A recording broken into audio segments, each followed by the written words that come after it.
on passe à la dernière table ronde sur un sujet qui est un peu aux antipodes de celui-là, enfin en termes de taille, on passe de la start-up au grand groupe. On va parler d'innovation. Qu'est-ce que ça veut dire l'innovation dans un grand groupe? Comment est-ce qu'on fait bouger les lignes? Comment est-ce qu'on fait en sorte que tout le monde dans l'entreprise accepte de se réinventer? C'est pas facile, hein. Comment est-ce qu'on réussit son virage numérique? Eh bien, pour en parler, j'appelle l'inénarrable Geneviève Petit de Petit Web et son équipe de choc qui est invitée. Innovation. Merci Catherine.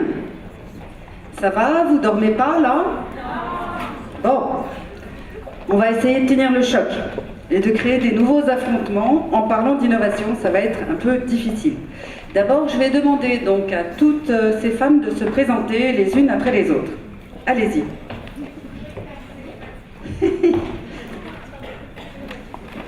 Bonjour à tous, Stéphanie Sabal, je suis directrice du marketing digital côté groupe Orange. Bonjour, Véronique Blondel, je suis la directrice marketing software d'IBM France. Bonjour, je suis Françoise Delassalle, je suis membre du comité exécutif de Société Générale en charge des ressources technologiques et de l'innovation. Et avant de céder la parole, je voudrais vraiment tirer un chapeau, je ne sais pas si elle est encore là, à Magali. Parce que Bravo Magali! Quand on entend Magali, on cesse la déprime et la plainte française. Et puis je tends une autre perche à Magali. Alors, soit j'ai pas entendu, j'ai jamais entendu. Magali, elle n'est jamais allée voir une banque. Probablement. Donc ça me paraît quand même une excellente question. Donc il faut aller voir la Société Générale, Magali. Je sais pas, mais il y a peut-être moyen qu'on se parle, Magali. En tout cas, bravo, je suis absolument épatée. Bravo. Vraiment. Donc on continue les présentations. Bonjour, je suis Stéphanie Delestre et j'ai cofondé une start-up qui s'appelle Kappa. Elle a des super terres dans la salle. Bonjour, Sonia Scharfmann, je suis secrétaire générale de la direction du numérique du groupe La Poste et je remplace Nathalie Andrieux qui est au fond de son lit d'hôpital et qui donc vous salue. Bon, grande pensée à Nathalie. Donc, première question, et je vais commencer dans ce sens-là pour la première question. Dans votre entreprise, qu'est-ce que ça signifie innover et quel lien y a-t-il entre digital et innovation?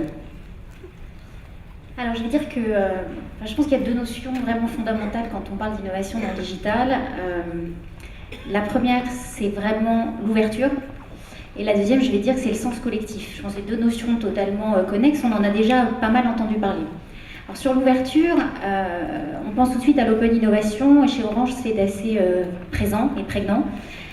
Ça peut paraître très bouleversant pour une entreprise comme la nôtre, qui est tournée vers la conception de services, l'innovation, qui en produit beaucoup, qui compte plus de 5000 personnes dans les métiers de la conception, de la recherche, qui développe des milliers et dépose des milliers de brevets par an. Et pourtant, on arrive bien à mettre le curseur entre une innovation créée in situ et une innovation tournée vers l'extérieur.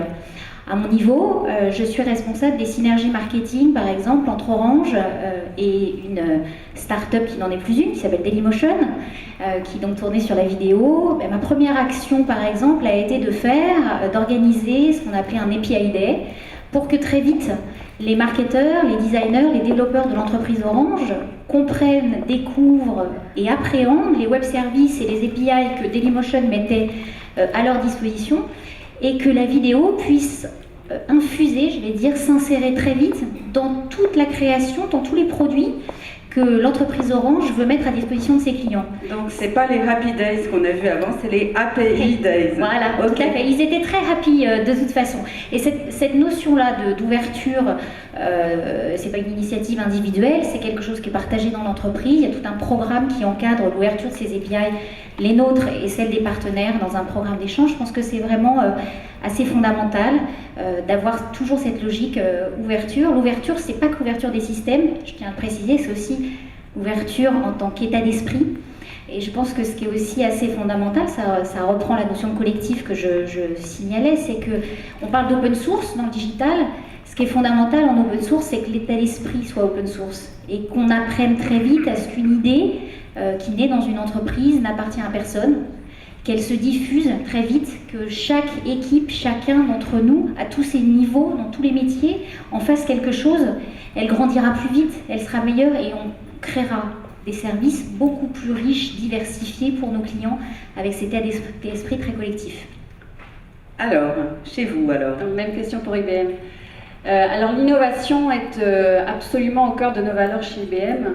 En fait, on travaille, nous en tant qu'IBMer, autour de 3 grandes valeurs, qui sont la première, le succès de nos clients. La deuxième, l'innovation, et en anglais c'est Innovation that matters. C'est-à-dire l'innovation pour au final aider nos clients à innover. Et la troisième, la confiance et la responsabilité personnelle. Donc véritablement, l'innovation est au cœur de l'activité d'IBM, bien sûr. Et puis, c'est une R&D qui dépense 6 milliards de dollars par an pour accompagner les grandes entreprises dans leurs innovations. C'est, si on continue dans les chiffres... pas trop quand même, on est pas en fin de trop, journée. mais un tout là. petit peu. Et quand même, je voudrais le citer, c'est plus de 6800 brevets, par exemple, l'année dernière, qui ont été déposés. C'est quand même suffisamment important pour noter, parce que c'est plus que réunis HP, Apple, Amazon, Google. Donc vous réunissez toutes ces entreprises et on les surpasse en termes de nombre de brevets déposés. Voilà, alors après, le lien entre innovation et digital... les grands axes d'investissement pour IBM sont aujourd'hui autour des 4 grandes révolutions technologiques auxquelles on assiste. La révolution qui tourne autour du cloud, du big data, des réseaux sociaux et du social business et de la mobilité. Donc ce sont dans ces 4 grandes révolutions que nous investissons majoritairement. Et donc on continue ce tour de piste. Alors on continue. Alors dans une banque, l'innovation, c'est pas tout à fait À la Société Générale, non? La même chose que dans une entreprise qui fait du hard, quoi, qui fabrique des produits d'une manière ou d'une autre. On peut même dire que c'est un peu antinomique, l'innovation et les banques. Alors, néanmoins, vous ne trouverez pas une seule banque qui n'aura pas mis au fronton de ses valeurs l'innovation. Je sens bien qu'il y a une certaine animosité dans la salle, donc je vais essayer d'expliquer des choses. Alors, l'innovation a eu, encore une fois, au fronton de nos valeurs. Mais il y a eu des choses qui sont appelées la crise des subprimes. Il y a eu un monde qui a plongé dans une crise économique considérable. Et finalement, beaucoup ont dit que c'est la faute à l'innovation financière. Et on s'est évidemment beaucoup posé de questions autour de ça. Et je dirais que ces dernières années, on est rentré dans un mode qui, du point de vue de l'innovation produit, s'est calmé, entre guillemets.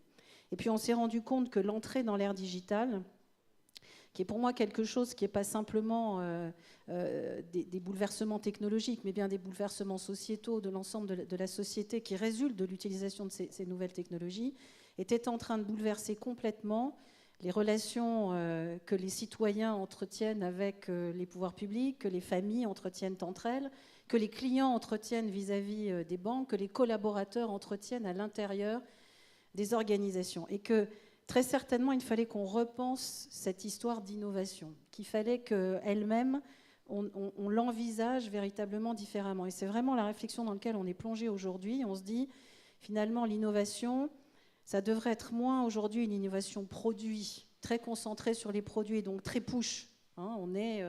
Je pense que tous les grands groupes se reconnaîtront là-dedans. On a des forces, on a beaucoup d'argent, les uns comme les autres. On met beaucoup d'investissements sur des produits en essayant de les fourguer aux clients derrière. D'accord ?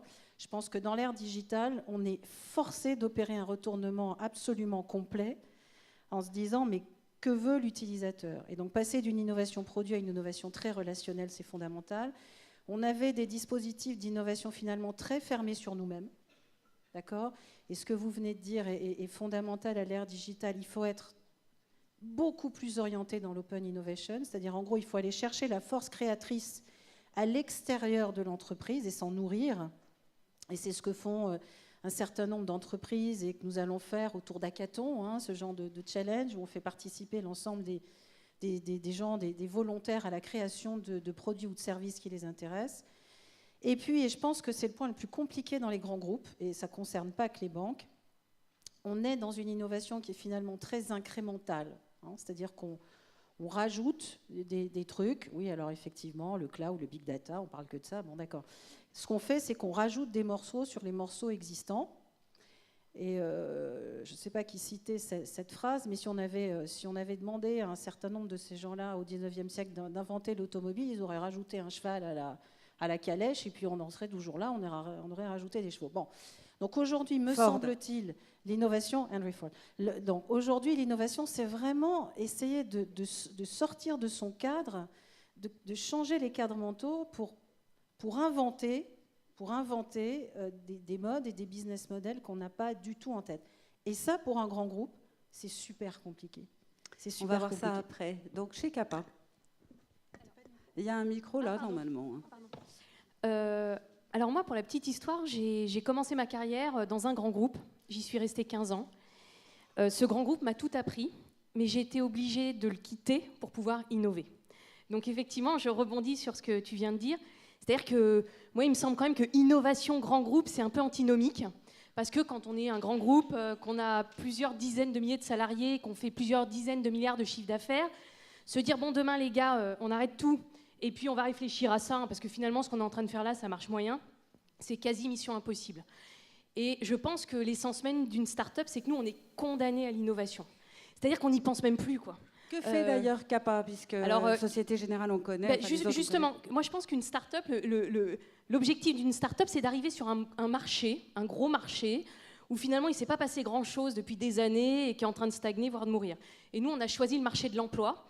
Pourquoi ? Parce que l'emploi, c'est la préoccupation numéro 1 des Français, que c'est un très très gros marché, à plusieurs dizaines de milliards, et qu'on s'est dit c'est quand même dingue, parce qu'en France, il y a 5 millions de chômeurs, et en face de ça, il y a 1 million d'emplois qui ne sont pas pourvus, ou difficilement pourvus chaque année. Et finalement, on s'est rendu compte que ça faisait pratiquement 10 ans qu'il ne s'était rien passé depuis LinkedIn. Donc LinkedIn, c'est merveilleux, c'est 20 milliards de valo boursière, c'est devenu un très grand groupe.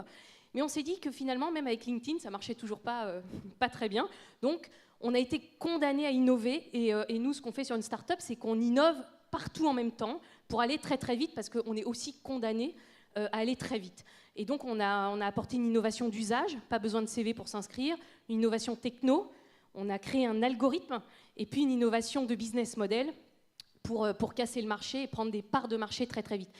Mais c'est pour ça que c'est un sujet très intéressant, c'est que moi je me suis rendu compte que d'être dans un grand groupe, même si y a beaucoup d'argent, il y a effectivement des ingés, des gens très bien formés, hyper cultivés, qui ont envie, mais c'est vrai qu'il y a quand même un environnement de contraintes, parce qu'on va pas tout d'un coup changer le business model d'une boîte qui fait 50, 60 milliards, et que le modèle il marche bien, que les marges sont très élevées.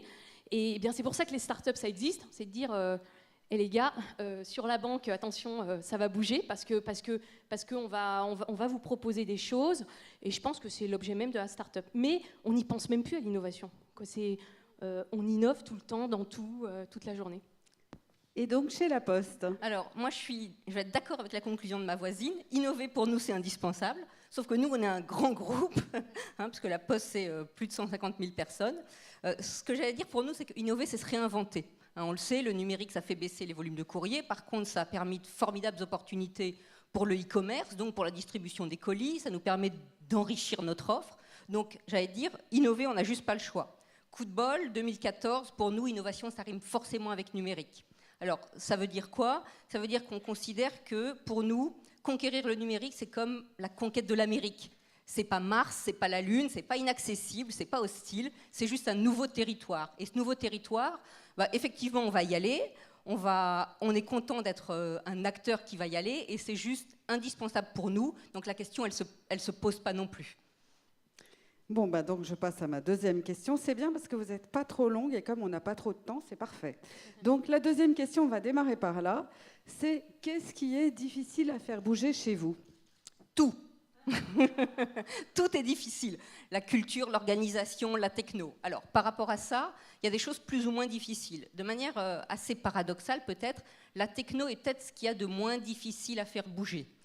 C'est le plus cher, évidemment, c'est cher, mais on peut faire des choses. Un exemple très concret, d'ici 2015, la fin de 2015, l'ensemble de nos facteurs, de nos 90 000 facteurs, seront dotés d'un iPad avec ce qu'on appelle Factéo, qui permettront de délivrer des services numériques, des services postaux, mais peut-être pas que dans l'avenir. Donc j'allais dire, c'est facile entre guillemets. Après, il faut faire la conduite du changement. Quand même, c'est ce que j'allais dire, il y a de la conduite du changement, il faut les former, mais c'est moins compliqué que les histoires de culture et d'organisation. Parce que les histoires de culture et d'organisation qui sont liées, bien évidemment, c'est beaucoup de conduite du changement dans un groupe de 150 000 personnes. Et là, nous, managers, on a un rôle absolument fondamental à jouer. Pourquoi ? Parce que le numérique, par rapport à ça, va impliquer un renversement du rôle de manager. Celui qui détient l'information n'est plus forcément le chef. Ça veut dire quoi ? Ça veut dire qu'on devient animateur, parfois agitateur, peut-être, il faudrait l'être. On va être dans la co-construction. Vous êtes allé au Club Med en session tous ensemble non, à la Poste ?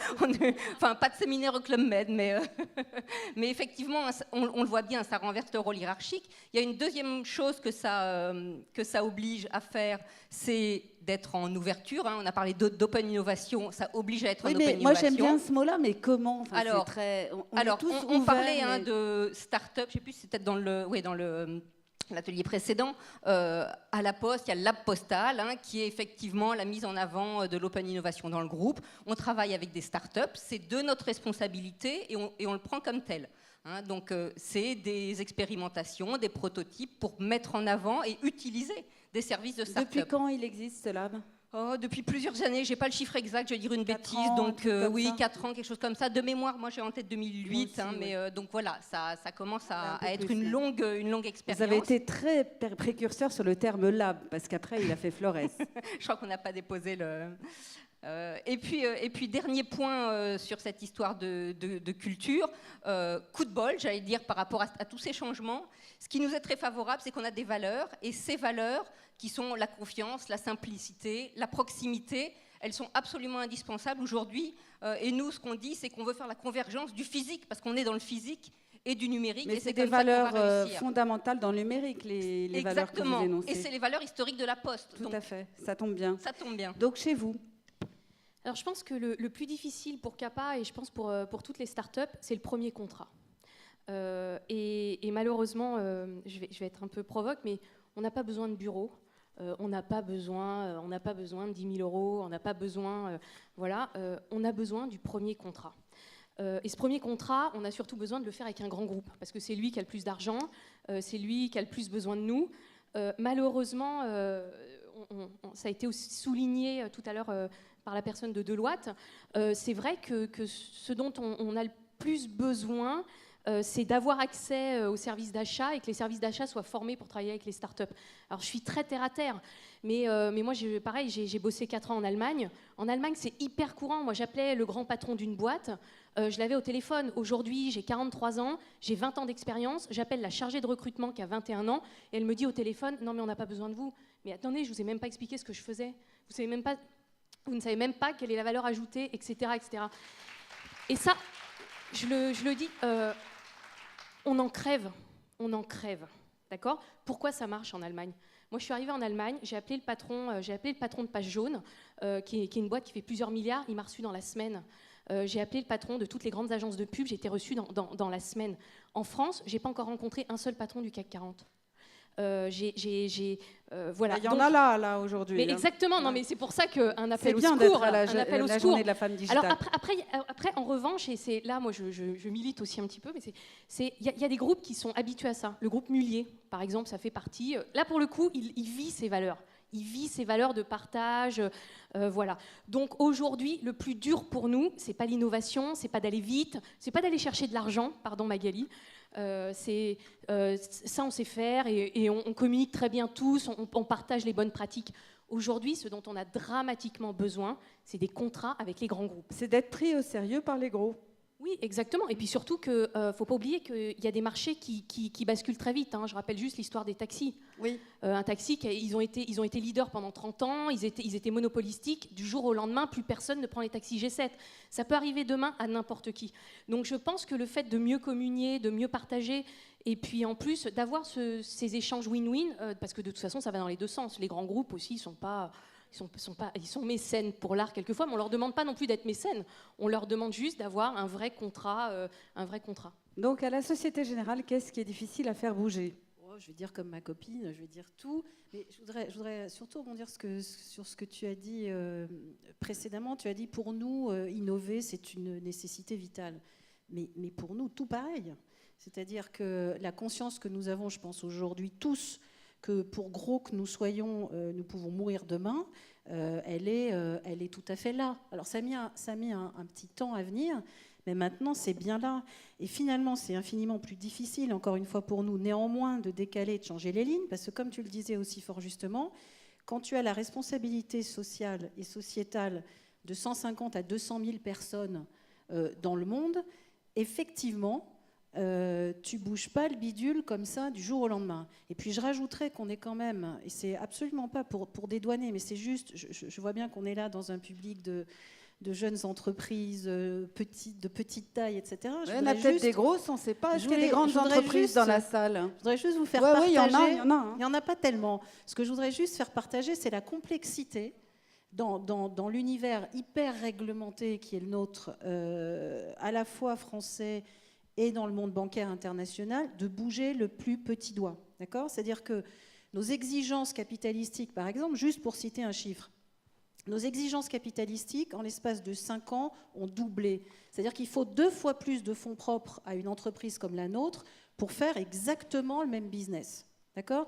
Donc après, quand on dit les banques ne prêtent pas, etc., c'est bien gentil, mais l'hyper-régulation, l'hyper-réglementation qui pèse au plan financier sur des groupes comme les nôtres est absolument énorme. La réglementation du travail, on peut peut-être en parler sans être trop provoque, mais est également quelque chose... On peut aussi être très provoque, hein, on a le droit. Ouais, non, mais je veux pas être provoque, c'est pas le sujet. La réglementation que nous avons est celle que nous avons, mais il est clair que pour bouger la moindre organisation, le moindre mode de fonctionnement, etc., nécessite une énergie et consomme une énergie, je dirais, administrative dans des groupes comme les nôtres qui est absolument colossale. Bon. Alors, comment il faut faire pour néanmoins bouger ? Il faut avoir des contacts permanents avec des gens comme toi. Voilà. Et je pense que nous, notre énergie créatrice, et on a envie de bouger, et il y a une sorte de pression intérieure du corps social interne de gens qui disent « mais nous, on veut y aller, voilà, nous, on veut changer ». Mais cette énergie, elle ne peut se nourrir que de piqûres de ce type qui viennent de l'extérieur. C'est fondamental. Est-ce qu'elle ne peut pas aussi se nourrir de plus petites équipes, de faire... Oui, mais tu vois, tu peux réduire la taille de l'équipe jusqu'à la fin. Quand tu es à la toute tête du groupe, moi je suis à la toute tête de ce groupe, tu as quand même à la fin 175 000 personnes dans 80 pays, dans des contraintes qui sont évidemment très importantes. Tu sais qu'il faut avoir des relations avec Magali, tu sais qu'il faut avoir des relations avec ma voisine, mais comment, tu vois, tu pousses l'ensemble de ton organisation, il faut une énergie qui vienne d'en haut, il faut la confronter aussi avec la volonté de faire de chacun, et c'est pas un petit problème. On continue ce Oui, tour de alors je vais abonder dans le sens de ce que j'entends auprès de vous à la Société Générale, mais surtout aussi pour vous, Stéphanie. La responsabilité des grands groupes, je pense, c'est vraiment... Alors, le financement, c'est une chose, mais de vous accompagner sur d'autres niveaux, sur la collaboration produit conjointe, sur des opérations marketing conjointes, sur la mise en relation avec les forces vives, expertes, ingénieurs et autres, pour nous permettre d'avancer ensemble. Et puis pour que ce que vous avez, enfin, votre flexibilité, votre agilité, on puisse en nourrir. Voilà, que ce soit comme ça, voilà, on se nourrit l'un de l'autre. Donc je voulais réagir là-dessus. Après, je crois que la question, c'était chez nous. Qu'est-ce qui est difficile à bouger chez IBM? Alors, on est une entreprise centenaire, et oui, comme toutes ces entreprises du CAC 40, et on fête nos 100 ans cette année en France. Alors, on est à 103 ans, sinon, d'existence. Donc oui, effectivement, on est très contraint. On est 400 000 personnes dans le monde. C'est une administration. Les choses ne se font pas sur un claquement de doigts, loin de là. Moi, je suis assez nouvelle chez IBM. En fait, je viens d'arriver. Et je crois que je représente un petit peu ce vers quoi IBM souhaite tendre aujourd'hui. Et ce que je vois, ce que j'observe, c'est que finalement, on nous donne quand même les moyens d'innover.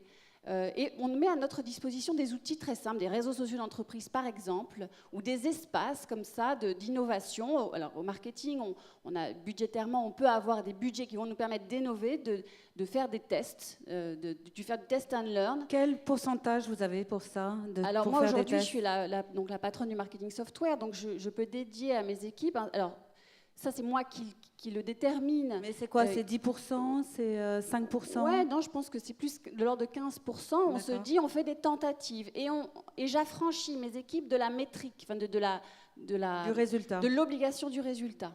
Donc c'est comme ça qu'on peut innover. Mais alors à plus large échelle, notamment sur l'adoption des réseaux sociaux par nos collaborateurs qui sont, il y en a qui sont dans l'entreprise depuis 30 ans. Les réseaux sociaux, il faut dire leurs enfants, oui, eux non. Il y a des efforts colossaux qui sont faits pour accompagner, via moi par exemple, mais via nos plateformes collaboratives, via nos outils, via les messages que notre patronne, notre CEO transmet à ses équipes, et via la latitude qu'on nous donne. Nous sommes assez libres finalement pour intervenir en notre nom, mais pour réagir aussi à des choses que fait IBM sur le marché. Donc on est très libre et très poussé à le faire. Et ça, je trouve ça bien. Voilà. Donc vous parlez en votre nom propre pour IBM chacun? Alors non, on parle en notre nom. Mais on peut tout à fait réagir à ce qui se passe sur le marché et chez nous. Mais on n'est pas les uns les autres. Il n'y a que quelques porte-paroles qui sont habilités à le faire. Mais sinon, rien n'empêche Véronique Blondel, et je le fais, de commenter ce qui se passe. D'accord. Voilà.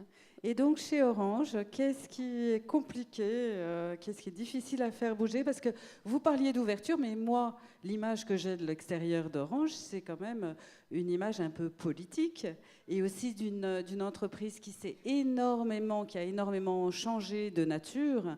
Et donc, j'imagine qu'il y a des grands freins quand même à l'innovation chez vous. Oui, des freins, évidemment, il y en a. Je pense que je ne peux pas dire le contraire. Néanmoins, ce qui est certain, c'est qu'on est une entreprise qui n'est absolument pas résignée. Des changements, il y en a beaucoup. Preuve que cette entreprise est complètement tournée vers l'innovation, le changement, la transformation. Parce que l'innovation, c'est quoi? C'est simplement penser autrement. Ce qui est le plus compliqué, là aussi je parle pour moi ou je parle pour l'entreprise, mais c'est de penser autrement. Le premier réflexe, quand on parle d'innovation, et notamment d'innovation digitale, ça va être d'intégrer des nouveaux outils. On parle de réseaux sociaux d'entreprise, on les a tous. On a souvent tendance à réinventer d'ailleurs en interne des outils qui existent très bien et qui sont très performants en externe. Et j'invite d'ailleurs en général dans les animations d'équipe de travailler sur des outils externes. J'entendais Stéphanie tout à l'heure de Pinterest qui disait qu'elle a un groupe Facebook pour animer son équipe. Moi j'ai un Pinterest pour faire expliquer ce que c'est que le marketing digital parfois à mes collègues qui trouvent un petit peu barbare des notions comme le SEO, le social media ou le digital marketing. Et ben quoique j'ai rien trouvé de mieux que des épingles Pinterest faites par des experts. Donc je rejoins la notion de crowdsourcing qui explique pour moi et me font gagner du temps ce que c'est que le digital marketing au sein de mon groupe. Donc on a tendance souvent à se précipiter sur les outils. C'est important, ce sont des moyens qui sont importants puisqu'on doit travailler autrement. Et je pense que ce qui est très important surtout, c'est d'avoir un outil qui va mettre le digital et l'expérience digitale au bon niveau dans l'entreprise, à la bonne place. Le digital, ce n'est rien d'autre que de stimuler l'usage de nos clients en ligne, de faire en sorte que nos clients soient utilisateurs de tous les produits qu'on leur propose. Pour stimuler l'usage et pour mesurer l'impact de cet usage, il faut donc que l'expérience digitale soit portée à bon niveau dans l'entreprise et que ce soit le haut management qui l'intègre lui-même dans son management. Donc chez Orange, par exemple, on a développé un dashboard. C'est un outil, un dashboard numérique en temps réel qui permet de mesurer la puissance et l'attractivité de notre marque sur des écrans mobiles. Donc tout le monde peut l'avoir dans sa poche, tous nos managers, tous nos dirigeants, et qui permet de voir et d'intégrer des KPI, des indicateurs d'expérience, d'expérience client, en parallèle à des indicateurs business comme notre chiffre d'affaires, notre part de marché et notre part de concurrents qu'évidemment nous suivons tous. Et je pense que ça relève vraiment d'un vrai changement de mentalité et va participer au changement d'habitude qui, je crois, est le plus gros frein dans les groupes comme les nôtres, alors que l'envie, elle est là. D'accord. Alors pour finir, vous allez toutes me donner un exemple d'innovation que vous avez fait, dont vous êtes particulièrement fiers. Rapide, oui, mais on est un peu obligé quand même de finir notre table ronde. Allez-y. Alors, pour rester dans le même sujet, parce que c'est un sujet qui me tient à cœur, cette logique du collectif, il y a une initiative que je trouve particulièrement intéressante chez Orange, ça s'appelle le reverse mentoring. C'est quoi? C'est de faire en sorte... C'est un jeune qui conseille un... Voilà, c'est de faire en sorte que des senior managers comme moi, j'ai beau être digital, je suis déjà cataloguée dans les senior managers. C'est pas possible. Je peux bénéficier de ce qu'un digital native... Qui a quel âge? alors qui sort de l'école, hein, puisqu'il y a des grands programmes de recrutement chez Orange pour tous les apprentis, donc jusqu'à, je vais dire, digital native. Donc hein, d'accord, voilà, né avec la mentoring chez technologie. vous. Ça, c'est Et chez vraiment vous très important. Ah, vous n'allez pas m'aimer parce que moi, mon exemple, il va être super long à expliquer. Ah non, ça c'est pas possible. Non, je me dépêche. Juste en 2 mots, énorme session d'innovation collective chez IBM il y a de ça 1 an, qui s'est appelé le Client Experience Jam. Un jam, dans le vocabulaire musical du jazz, c'est un concert improvisé. c'est une improvisation. On rebondit, les musiciens ne se connaissent pas forcément, ils rebondissent l'un l'autre sur ce qui est dit, sur ce qui est joué. Eh bien, pareil, le Client Experience Jam, c'était réfléchir au comportement des IBMers par le biais d'une plateforme web et rebondir l'un l'autre via des anecdotes pour pouvoir, après, avec de l'analytique, traiter l'ensemble de ces anecdotes, en faire ressortir les grandes tendances. Et de tout ce travail sont ressortis 9 comportements clés d'IBMers. Il y avait combien de contributeurs là-dessus? 230 000 personnes dans le monde. Et, voilà. Chez Société Générale. Je vais rejoindre ma voisine parce qu'au-delà de toute la panoplie digitale, on va dire qu'on est en train de mettre en place, comme l'ensemble des banques, le paiement sans contact, etc., ce qui a été finalement fondateur chez nous, on n'a pas appelé ça Jam, nous on a appelé ça un truc PEPS, qui a été un débat interne qu'on a lancé sur nous. On a mis en place un embryon de réseau social sur un outil absolument très artisanal, mais bref. Et ce qui a été formidable, l'idée c'était de réfléchir. Pour la première fois, on a ouvert un débat très démocratique en interne sur cet outil, sur l'avenir de la banque. C'est quoi la banque demain? Qui était en soi quelque chose de très innovant, d'accepter de se dire on a le droit de penser différemment. Et on a réfléchi sur en quoi l'ère digitale change la banque au sens de la relation client, team, tech. En quoi ça change les clients, en quoi ça change nos teams, en quoi ça change la technologie. Et il y a eu une énergie interne autour de ce débat qui a été, encore une fois, un élément fondateur dans la réflexion que nous avons lancée sur l'évolution probable de nos business models. Nathalie? Stéphanie, alors, Stéphanie. En fait, quand on a réfléchi à la boîte qu'on voulait créer, on s'est tous mis d'accord pour le fait, je sais c'est un peu bateau, mais de dire qu'on voulait changer la vie des gens. Et donc on a réfléchi à 2-3 secteurs et on s'est tout de suite mis d'accord sur l'emploi. Et moi, ce dont je suis le plus fière, c'est que, Marie en a parlé un petit peu tout à l'heure, dans les startups, il y a un truc un peu particulier, mais je ne peux pas l'expliquer, c'est que les éléments de culture et d'envie de tout changer, et un peu révolutionnaire quand même, hein, sont vraiment partagés par les gens qui bossent dans les startups. Et donc, ce dont je suis le plus fière, c'est que tout le monde s'est approprié cette ambition de tuer le chômage. Et que quand je vous assure, quand il y a des candidats qui nous appellent en disant « ça y est, je viens de décrocher un job, là j'ai eu un entretien hier, ça marchait, c'est top », et ça, il n'y a rien de plus fort. Donc ce truc-là, c'est parce que c'est vous dès qui le allez départ, devenir notre prochaine première ministre.